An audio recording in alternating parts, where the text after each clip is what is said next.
ರಾಜವಂಶಸ್ಥರು ಹಿಂದುಳಿದವರು ದಲಿತರು ಬಡವರಿಗೆ ಸಾಮಾಜಿಕ ನ್ಯಾಯ ಕೊಡಿಸಿದ್ದಾರೆ.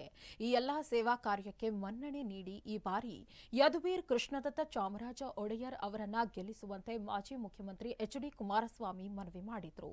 ಮೈಸೂರಿನ ಹಾರ್ಡಿಂಜ್ ವೃತ್ತದ ಬಳಿ ಸಾರ್ವಜನಿಕರನ್ನ ಉದ್ದೇಶಿಸಿ ಮಾತನಾಡಿದರು. ಮೈಸೂರಿಗೆ ಕುಡಿಯುವ ನೀರು ಸೇರಿದಂತೆ ಸಾವಿರಾರು ಯೋಜನೆಯನ್ನ ಒಡೆಯರ್ ನೀಡಿದ್ದಾರೆ.